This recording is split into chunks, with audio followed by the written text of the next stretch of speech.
সেদিন গেছিলাম ইউনিভার্সিটির এক বন্ধুর ছেলের অন্নপ্রাশনে। অনেক দিন পর সব পুরনো বন্ধুদের আবার দেখা। সকলে একে অন্যের খোঁজ নিচ্ছিল।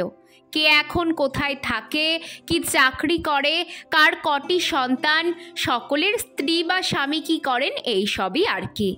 এই দীপ্ত, তোর বউ কি করে বললি না তো? হঠাৎ খড়খড় করে বলে উঠল মোহর।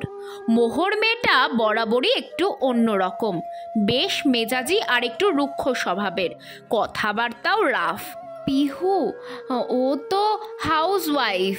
দেখলাম শুকনো মুখে বলল দীপ্ত। ও হাউসওয়াইফ, তার মানে কোনো কাজ করে না, বাঁকা স্বরে বলল মোহর। আমার কানেও লাগলো ওর স্বরটা। সকলেই থমকে গেল ওর রুক্ষ স্বরে। আচমকা সবাই চুপ, কিন্তু সকলের নীরবতা ভেঙে কথা বলে উঠল পিহু নিজেই। বোধহয় কথাটা আপনি ঠিক বলছেন না মোহরদি। হাউসওয়াইফ মানেই সে কোনো কাজ করে না, এটার চেয়ে বড় হাস্যকর কথা আর কিছুই হয় না। তাহলে বরঞ্চ বলি আমার ডেইলি রুটিনটা, মিলিয়ে দেখুন তো আপনার মতো ওয়ার্কিং লেডিদের থেকে ব্যস্ততা কম মনে হয় কি না। সকালবেলায় 6টায় ঘুম থেকে উঠেই চা বানিয়ে বাড়ির সকলকে খাওয়াই। তারপর মেয়ের স্কুলের জন্য তাকে রেডি করি। সাথে চলতে থাকে মেয়ের টিফিন আর জলখাবার তৈরির কাজ। মেয়ে তৈরি হলে ওকে স্কুল বাসে তুলে দিয়ে আসে আপনার বন্ধু। ততক্ষণে জলখাবার শ্বশুর শাশুড়িকে খাইয়ে ভাত বসাই আপনার বন্ধুর জন্য। সেও খেয়ে বেরোবে যে অফিস। দীপ্ত বেরিয়ে যাওয়ার পর শুরু হয় সারা দিনের রান্না বান্না।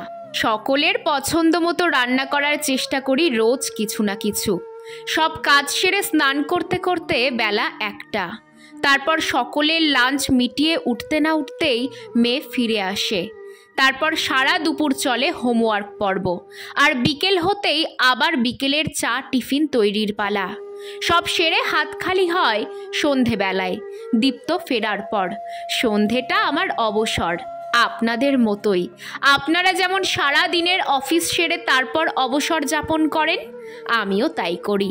সারা দিনের সব কাজ সারার পর। এর পরও কি মনে হচ্ছে আপনার আমি কোনো কাজ করি না? পিহু চোখ রাখল মোহরের চোখে। না মানে আসলে মোহর একটু থতমত খেয়ে গেছে। হাউসওয়াইফ মানেই সে সারাদিন বসে থাকে, হাউসওয়াইফ মানেই তার কোনো কাজ থাকে না, এই ধারণাগুলো বড্ড বোকা বোকা হয়ে গেছে মোহরদি, তাই না? বরঞ্চ আমাদের মতো হাউসওয়াইফরা আছি বলেই অনেক সংসার নির্বিঘ্নে চলে প্রতিদিন। আমাদের নিরলস শ্রমই এগিয়ে নিয়ে যায় স্বাচ্ছন্দ্যে বহু সংসারকে। তাই চাকরি করা মহিলাদের থেকে আমাদের অবদান কিছু কম নয়। একদম ঠিক বলেছ পিহু। অনেক মানুষ থাকেন যারা আমাদের মতো হাউসওয়াইফদের ছোট করে অদ্ভুত আনন্দ পান, আমাদের গুড ফর নাথিং মনে করেন। ঘরে বাইরে কেন যে আমাদের বারবার এগুলো ফেস করতে হয় জানি না, বলে উঠল শম্পা, আমাদেরই আর এক বান্ধবী। আসলে আমরা ছোট হওয়াটা অনেকেই মেনে নেই নীরবে, তাই অন্যরাও আমাদের ছোট করতে পারে। আমরাও হয়তো কোথাও না কোথাও নিজেরাই মেনে নেই, বাইরে বেরিয়ে কাজ করছি না বলে আমরা ঠিক ওয়ার্কিং লেডিদের মতো অতটাও যোগ্য না, সমান সম্মানের অধিকারী না। কিন্তু ব্যাপারটা যে পুরো ভুল সেটা বুঝিয়ে দেবার দায়িত্ব নিজেদেরই নিতে হবে। যারা বাইরে কাজ করেন তারাও যেমন ঘরের কাজ দরকার হলেই করতে পারেন এবং করেনও, তেমনি যারা অন্দরমহল সামলান তারাও চাকরি করা মেয়েদের থেকে কোনো অংশে কম না। সেটা নিজেদেরই বারবার বুঝিয়ে দিতে হবে কেউ বুঝতে না চাইলে। আমাদের মাস মাইনেটা টাকার অঙ্কে আসে না, আসে বাড়ির মানুষদের ভালো থাকায়। এটা অনেকেই বোঝেন না, কিন্তু যারা বোঝেন না তাদের তো আমাদেরই বোঝাতে হবে, তাই না? শুধু শুধু কেউ ছোট করতে চাইলেই ছোট হব কেন আমরা? দেখলাম মোহর থমকে গেছে পিহুর দৃপ্ততা দেখে। আমিও অবাক হয়ে দেখছিলাম পিহুকে।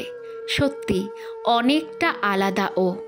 আগের প্রজন্মে তো বটেই, এমনকি আমাদের জেনারেশনেও কিছু কিছু মেয়েকে দেখেছি হাউসওয়াইফ বলে তারা নিজেরাই কুণ্ঠিত থাকে, কিন্তু পিহু সেরকম নয়।